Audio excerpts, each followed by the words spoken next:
First of all, let me just say this to all of my colleagues. I just can't tell you how proud we all are of us coming together. And basically, we're coming together out of the support of Ukraine. What's happening in Ukraine is absolutely the carnage we see going on. Innocent, peace-loving people being attacked viciously by Russia, by Putin's Russia. Let's put it very clearly, Putin's Russia. And we have to do everything we can to support them. I was very proud of the president when he said that basically there won't be 1 inch of NATO land that we will not defend. That's a strong statement, and I feel very strongly about that. And I think showing the support that we have and united about this, we will.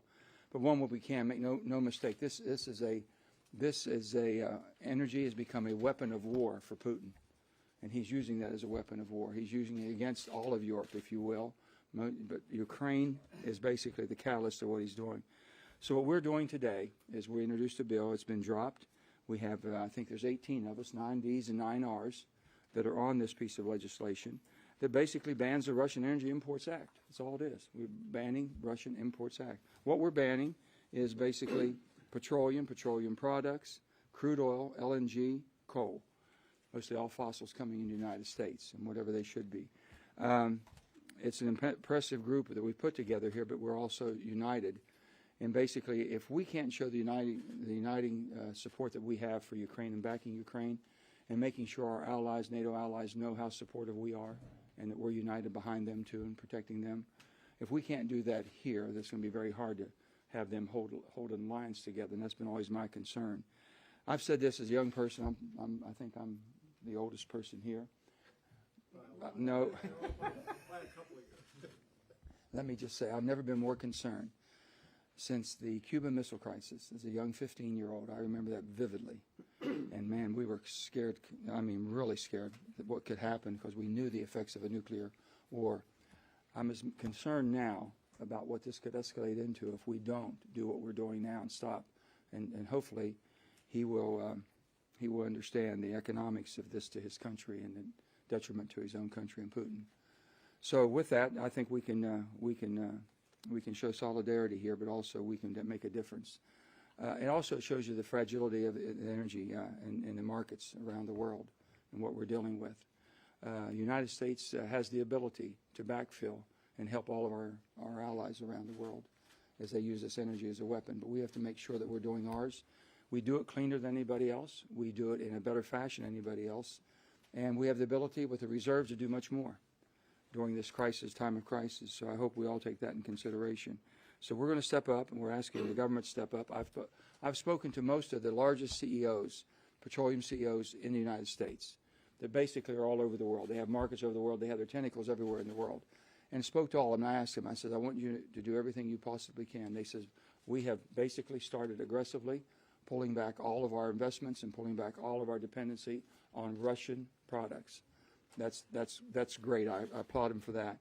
And I said, I need you to do something else. I need you to make sure you make a commitment that basically the United States economy and the citizens of the United States will not be impacted because of corporate profits or shareholders' profits, whatever it would be, during this period of time of crisis.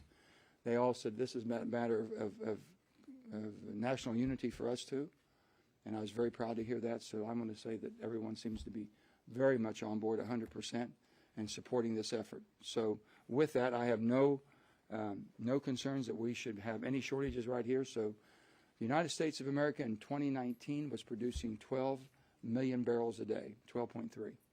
We're down 11.2 because of COVID. Market dropped off. We have no problem at all ramping back up with what we already have ready to go. So we can backfill that. We have a tremendous amount of LNG. We have a tremendous amount of gas that we can produce the LNG for. We're expanding on our exports as far as with our LNG terminals.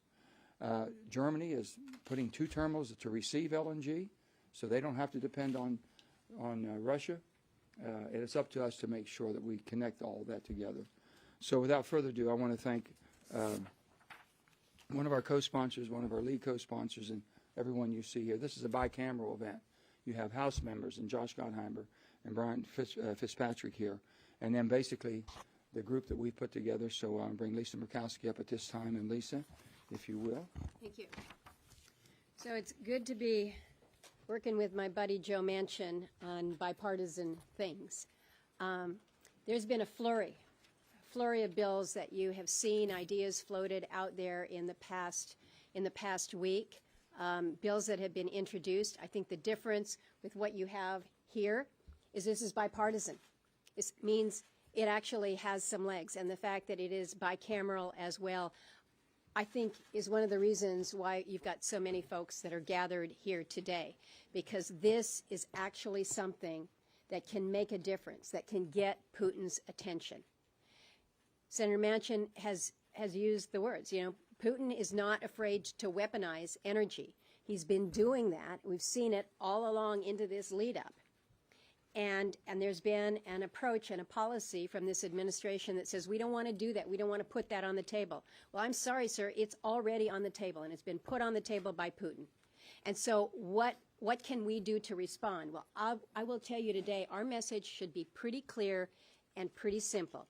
No more Russian energy should come into the United States for the duration of this bloody, horrifying, and unprovoked war against Ukraine.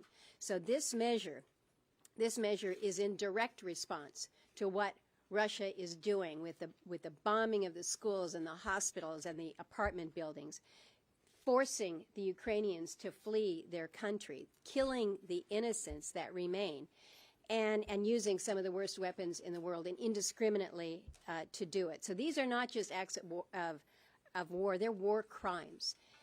And there should not be a single additional American dollar allowed to finance these atrocities. So the president has said, I'm going to use every tool in the toolbox.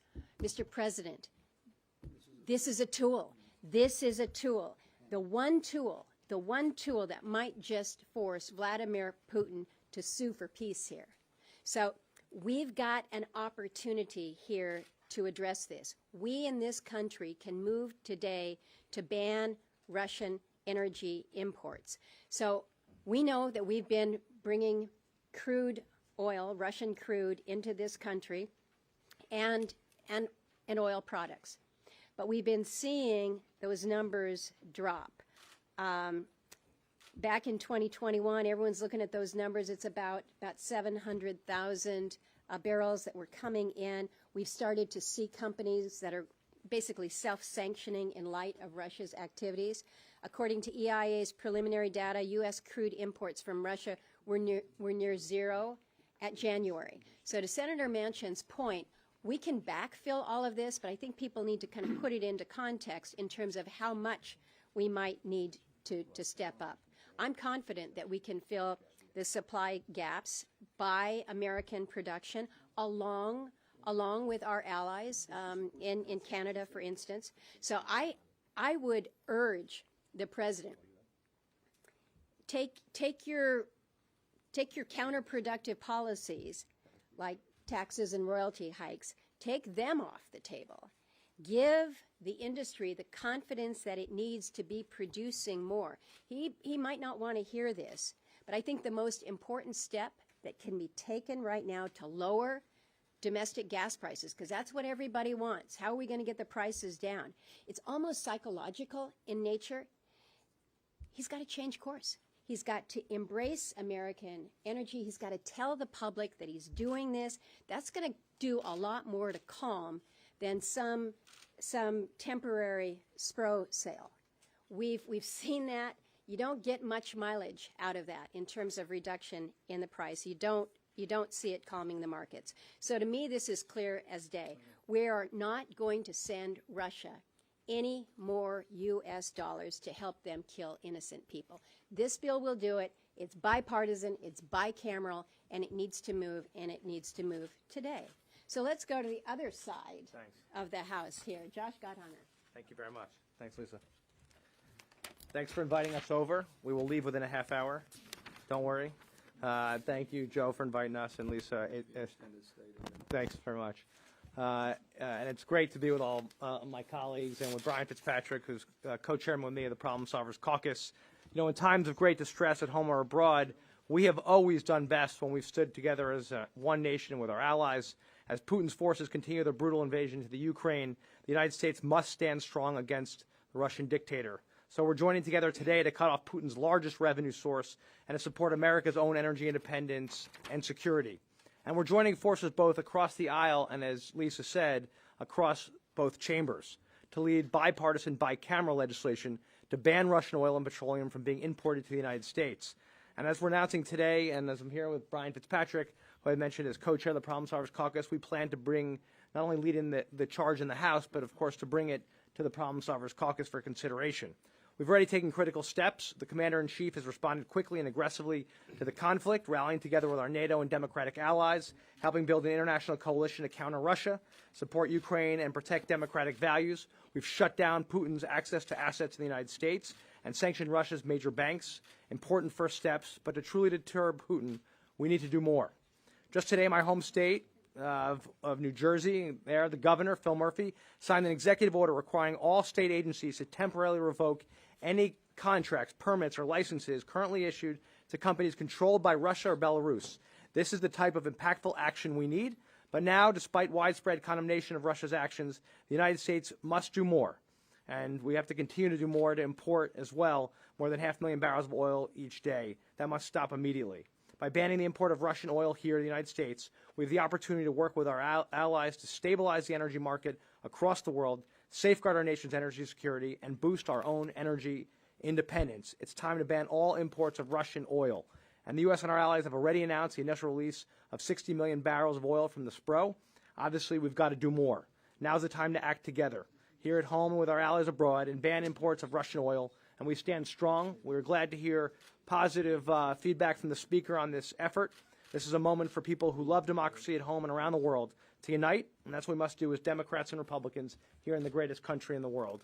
And now I'm very honored to introduce my co-chair of the Problem Solvers Caucus, Brian Fitzpatrick. Thanks. When it comes to Ukraine, I think we all can agree that we have a collective similar feeling, and that is pit in the stomach. How is it possible that in the year 2022 we could be witnessing what we're seeing on TV, things that we thought were permanently relegated for the history books? My last international assignment as an FBI agent was in Ukraine. I lived there. Those are my friends that are under assault right now. And it's there where I will be flying tomorrow afternoon to go to the Poland-Ukrainian border to be with some of them. And this is one of the things we're going to be talking about. As my colleague said, there should not be a single dime, not a single cent of taxpayer dollars funding Vladimir Putin's murder machine. And it's a very simple concept. It's one that's overwhelmingly bipartisan, as is evidenced in here. Speaker Pelosi today said she supports the concept of completely banning imports of Russian oil into the United States. This should not be difficult. I personally think we're going to be going a lot further than this, but this is a very, very good first step. I want to compliment and thank my friends and colleagues, many of whom we've worked together on some other very, very monumental pieces of legislation. This is really, really important to send a signal, not only to do what's right and not contribute a dime to Russia's economy, particularly when it comes to oil, but to send a message around the world that every single country should be doing this. We have to tighten the noose around Russia's economy if we want to continue to deter him from killing innocent, amazing, courageous Ukrainian citizens, many of whom, close to half, were born after 1991, after they won their independence. They know little of and want nothing of Kremlin rule. And we got to do everything we can, as my colleague said, in our toolbox to make sure that we stand behind them unequivocally and unapologetically. Senator Tester from Montana. Thank you. It's been said already, Putin has weaponized energy. I don't believe this country should be importing anything from Russia, but the fact of the matter is energy is something that Putin depends upon for his finances, and he's depending on it to fight this war in Ukraine. We see the tragedy that's happening in Ukraine for the last week. It is the very least that we can do to stop any energy imports into this country. I think it will have a dramatic effect, and it will send even a bigger message that the United States is in this with the Ukrainians for the long haul. I just want to thank Joe and Lisa for bringing us together. We almost got the band back together, guys. I know, looks good. But thank you very much. If I could see, I'd tell you who's next. I think John. We'll talk Portman, it says. He's up there. You're up there, buddy. Oh, me? Okay. Lisa. So Nancy Pelosi is with us, which made me wonder, what am I doing? She's right. Putin brings everybody. Yeah, listen. You've done something Putin nobody else could do. And so I want to thank Joe and the whole squad up here for getting us behind an idea that's long overdue but not too late. So this will be a significant blow to Putin's war machine. A crippling blow would be if other countries would follow our lead. So here's my call. Listen to what we're doing here in America and follow us to the extent you can. Lisa mentioned suing for peace. Putin's never going to sue for peace. How does this end? Eventually, the Russian people are going to have to decide to get rid of this guy. As long as he's your leader, you're going nowhere. The world has turned a blind eye and a deaf ear to war crimes and murder and thievery for the past 20 years. The Ukrainian people have broken that cycle. None of us are going to treat this like Syria, which was a disaster, where we pump our, beat our chest and forget about it. This is about to become an insurgency. Cities will fall, but the Ukrainian people will not fall. So this is an emergency declaration. It's a really smart idea, Joe. This is a national emergency. We're going to suspend Russian imports of oil during the emergency. Well, I'm here to tell you this is going to go for a very long time. This won't be weeks. This could be years. And what I hope will happen over time is that the world will follow our lead here. If you hit him in the energy, the oil, gas sector of his economy, he will fail. Never in the history of warfare has a bad guy been so exposed as Putin is today. The revenue from oil and gas keeps him afloat. If we can isolate the oil and gas sector, produce more here at home, that will do more to end this war than any single thing I can think of. Rob. We'll have John first. John Hickman. And then Rob. Well, I'd like you to echo the gratitude of everybody to getting the band back together again. Yeah, Thanks, good day. Joe and Lisa. You know what? In 2021, we imported about 700,000 barrels of Russian petroleum products per day. At present prices, that's pretty close to $75 million a day. That's going to fund their war machine. And I think the U.S., as the leader of the free world, and I'm old enough, Joe, remember when we used to talk about America leading the free world? Well, one thing you can certainly say about Joe Biden is he has unified the free world in a way that has never happened before. NATO's never been so unified. Switzerland is now on board with this. And I think if more people figure out that they can follow America's lead in banning the import of Russian oil in response to Putin's heinous actions, it will make a significant difference and will accelerate the end of this tragedy.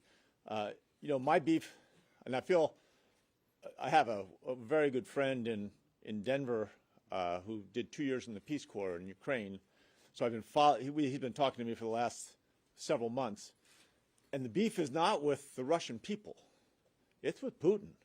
And I think the sooner the Russian people recognize that the world is against their leader, that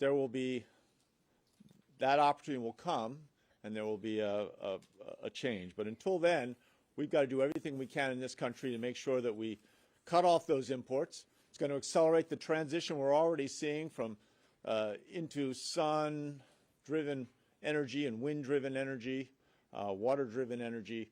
That acceleration is only going to help make us more independent from these types of situations. Anyway, who's? Rob. So it's nighttime in Ukraine, and we will again see horrific images on our TV screens of artillery fire, missiles being fired into cities like Kharkiv and Kyiv. They're hitting apartment buildings, they're hitting hospitals, they're hitting daycare centers. Yesterday, they even damaged the Holocaust Memorial in Kyiv. This is indiscriminate shelling that is killing thousands of civilians. The numbers we have don't tell the whole story because there are people who are under rubble who we can't count. There are children, babies who are in NICU units that have had to leave the hospitals who we haven't counted. This is an atrocity. And the United States of America has an opportunity here, not just to lead the free world, but to help Ukraine more. And one way we can help the people of Ukraine more is to tighten the noose on the Putin economy. Oil and gas, fossil fuels is number one. John McCain's famous saying, this is a country of thugs that runs a big gas station. Without those oil and gas revenues, the Russian economy definitely craters. So between 50 and 70 million bucks a day going to Russia, why does that make sense? So of course I support this effort, and I thank Joe and Lisa and Fitz, the House members, Josh, who are with us today, because this is important that we be bipartisan, bicameral, and actually get something done here. It's not just about talking. This is about a crisis. People are dying. I was in Ukraine for the last congressional delegation. Gene Shaheen and I led it. It was in January. The people we met with are now in bunkers, fearing for their lives. I've been to the line of contact. The soldiers I met are now under fire. Some of them are dead. These are the people who have turned to us. I was in Cleveland on Sunday night at a rally. 1,000 people showed up in Cleveland, Ohio, Ukrainians, but also Latvians and Lithuanians and Poles and people from all over Eastern and Central Europe supporting this effort, knowing that they've been under the thumb of Russia before and the Soviet Union before, and they're not going to put up with it. They're going to fight. But instead of having them fight to the death, we need to help them be able to fight and survive and to be able to win. So I thank you guys for what you're doing here. I'm strongly in support of it. We need to do much more. By the way, Russia has most favored nation trading status with us. They're in the World Trade Organization, so we give them a preferential trade status with the United States of America. That needs to end. And we need to ask every country around the world to also end that status. That would actually increase the tariff on oil, by the way, among other things. But it's critical that we not just go on as if this is business as usual. Again, tonight, as these bombs are raining down on these cities and killing civilians, we need at the very least to do everything we can to tighten that noose to ensure that the people of Russia at some point say enough. Yet, we're not going to do this. We're not going to be killing our innocent neighbors and suffering these economic consequences. We're going to do something about the corrupt government in Moscow. Thank you guys for doing this. Well, I'm going to read something that just came out. The White House Deputy Secretary, Press Secretary, which I hope spoke on their own behalf and nobody else's behalf, basically said we don't have a strategic interest in reducing the global supply of energy. That would raise prices at the gas pump for Americans. They're so wrong, so wrong. But if there's an inconvenience, because we have to basically change the corporate model of where you get the products to do what they want to do and how they blend, there's other places in the world other than Putin. And when you talk about an inconvenience, can you imagine if you lived in Ukraine right now? I think it's a little bit more than this is life or death. And if they can't show that we can make some sacrifices in order to support them and stop the aggressions of this horrible dictator. And these are innocent people. What Rob just told you, we're seeing kids who are getting basically cancer treatment. And unbelievable, having a hard time getting a sterile place to do it. All of us, I mean, my goodness, for the sake of humankind, this is not right. And for us to think it might be an inconvenience, it's going to inconvenience people, it's going to be, but we don't have an interest in reducing. First of all, we don't have to reduce. We can basically produce whatever needs to be produced. We just do our job. Get back to 12 million barrels a day. Doesn't displace anybody or anything. I don't know what we're waiting on. Why is there such a big problem? We have the natural gas, more natural gas in almost any place in the world, next to the Middle East. But yet, if that's basically the desire that this press secretary, I'm not even saying this administration, but this press secretary or deputy press secretary, whoever it may be, put out a statement like this, it's irresponsible. Irresponsible. Joe, let me just add on that because I think it needs We'll to be reinforced that our legislation is not a global ban on Russian oil and gas. It is just domestic. And there's been press reports out there that if there were a global ban, it would have a definite increase in the price. We would see it here in this country as they would in Europe and in other places. This is domestic for purposes of this emergency. And so I think you've got a deputy press secretary that perhaps has not looked what we're doing. our actual ban on domestic import from Russia. I spoke, I'll just give you a few of the corporations that we spoke to and making sure that we understood it. They understood. Conoco, Exxon, Chevron, Shell, Occidental, and Valero. Those are the biggest of the biggest that basically support the American market. They've all committed to do everything humanly possible to adjust wherever their sourcing may be, but have committed that basically they will absolutely pull away from Russian products. That's a strong statement from them, and do it by minimizing, if not affecting, the markets here, because they have to make some logistic changes. We did not reach back anything that might be coming this direction. We did not reach back and stop it. We said anything in the pipeline, but what we will do is stop anything further purchases. That's what we're trying to do. With that, we'll take questions to anybody up here. Why would we not think this is not the second coming of the sanctions? And based on what you just read from the White House, if that's in fact accurate, where you had bipartisan senators willing to put sanctions into place, ostensibly that was undercut by the White House. Now you're telling us you have a bipartisan piece of legislation here to cut off this importation of oil from Russia. They seem to be undercutting that. Isn't this the second coming of that? Well, I'm hoping that they did not understand, as Senator Murkowski just pointed out to you, they haven't seen or haven't read our legislation. We just dropped the bill. So the bill's just dropped now. I'm sure that they are aware of it by now. They have it. The White House has it. They have it by now. Let's see what they do. That's the same thing that happened with the sanctions bill. And that's why that backfired. Well, let me just, the sanction, I'm not going to say that the strategy that was used there, I'm sure Lindsay can speak to it because he's involved on a day-to-day basis. But as I understand that the sanctions, and the reason they were trying to put basically the coalition of NATO. In order to do that, they didn't want to basically get ahead of them. They want everybody on board. Once Russia did what they did in the invasion of Ukraine, then they were able to move. That's what I'm understanding. This is different than that. This is absolutely different. And think about what has happened since kind of the deal fell apart, where there was supposedly a bipartisan deal, and then the White House comes in and says, no. That was 10 days, 12 days ago. Think about how the world has changed. You've got a unified group of allies, and the world has changed with sanctions out there. And Chad, to your specific question, I mean, I was one of the negotiators with Jim Risch and a couple others on our side, and this is entirely different. I just read the quote from Nancy Pelosi. I'm all for it. Ban it. I mean, our issue was we didn't have that kind of strong bipartisan support for pre-invasion sanctions, which is what we wanted to do. Would it have made a difference? Nobody can tell you that, but it might have. And now we are where we are. So we got to go forward and I think be more unified and act more quickly. And that's why I love, again, as I said earlier, the fact that we've got the House and the Senate, Republican and Democrat all involved in this. It's a different situation. It has much higher chance of success.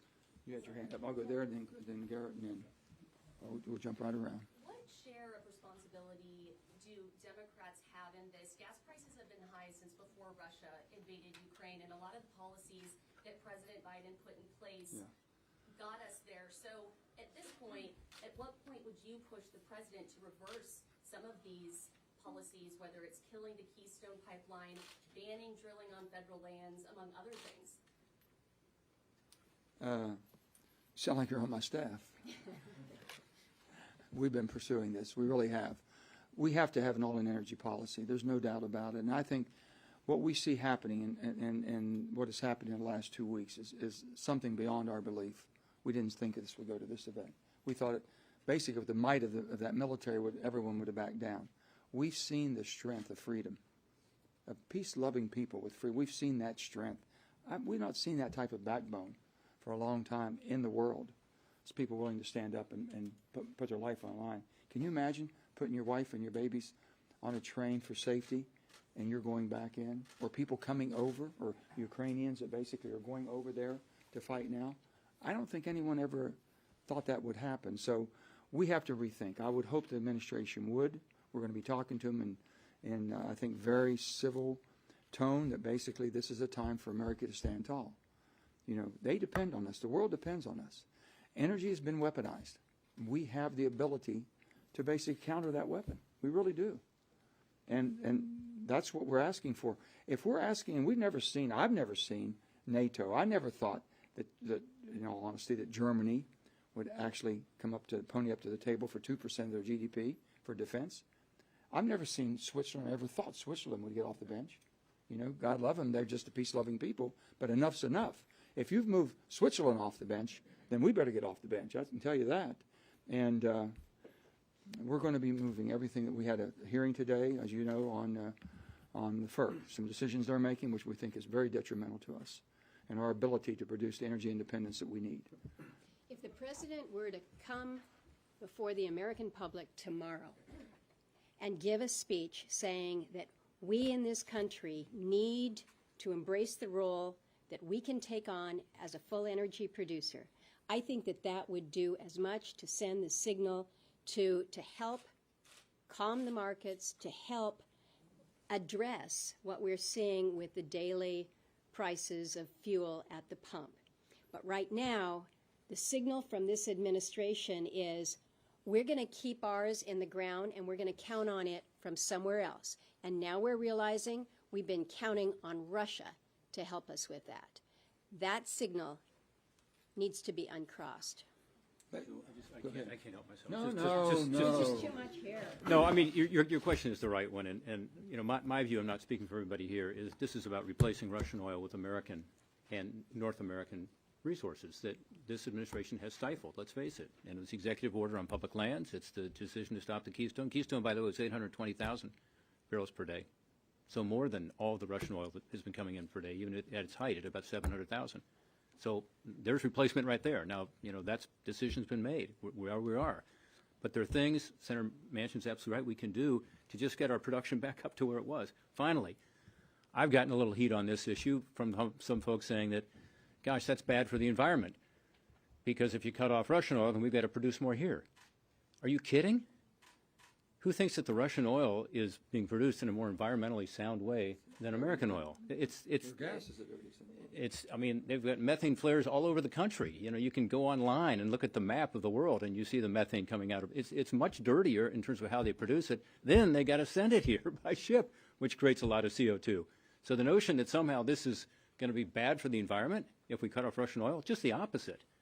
It will lead to fewer emissions and also has obvious national security implications right now during this crisis. I'll give you an example. We have one pipeline, Mountain Valley Pipeline. If that pipeline is 95% built, they could finish it within 2 to 6 months. That pipeline would deliver 2 billion BCF, billion cubic feet a day, 2 billion cubic feet, to go into the market, to go to basically LNGs, to go to Cove Point, to be sent overseas. Immediately we could do that. So we have the ability to do what needs to be done. Yes. My question is actually for Senator Murkowski, because I think you were starting to address this in a point you made earlier.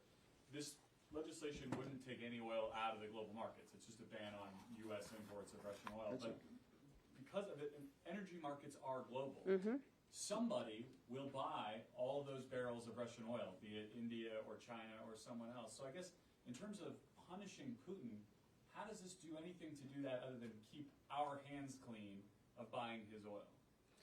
First of all, I think that there is a moral obligation here. I don't want U.S. dollars to be funding this carnage in Ukraine led by Putin. I think all of us should agree that that is not where we go. Now, it is a global supply out there, but it is not a supply without limitation. Now, we're going to be pushing to do everything that we can to get production up in this country, despite some of the policies that have been put in place that have held us back. Others will likely be trying to do the same. But you can't turn this on a dime. And so in the meantime, you're going to see around the globe pinch points. And what we all need to be doing is making sure that that pinch point is felt most forcefully in Russia, directly to Putin's accounts. So what we can do here in this country, because we are poised to produce more, if just given the right signal, we can help ameliorate the pressure on us. We can help ameliorate the pressure on our allies. But not if we just continue to say, well, we're just going to keep doing what we've been doing and effectively reward Putin. That's wrong. Let me jump in and say this. First of all, the market's shrinking. There's very few people that are buying Russian products. They're moving away every day. So you mentioned 2 too. billion people in India. And Hold China on. That's still fine. buy it. That's fine. But that's a smaller market with less cost. He's going to be punished because he will not get the price he's getting. He's now playing the best price in the market. His market has shrunk dramatically. Okay? So if you only had one game in town, I know I can only sell to you. You'd be a little bit tougher to deal with. I know that.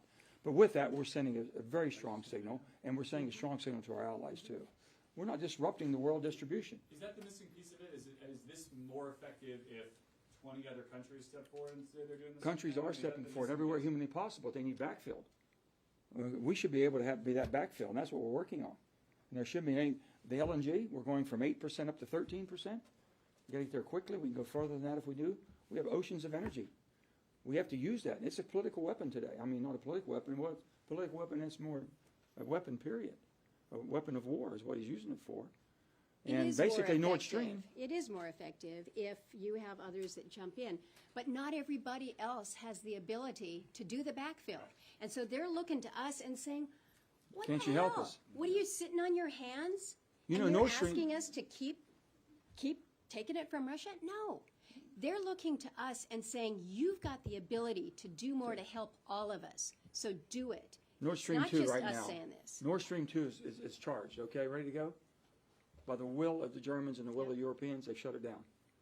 That shows the resolve they have. Now, someone's got to help them, and as quickly as we possibly can.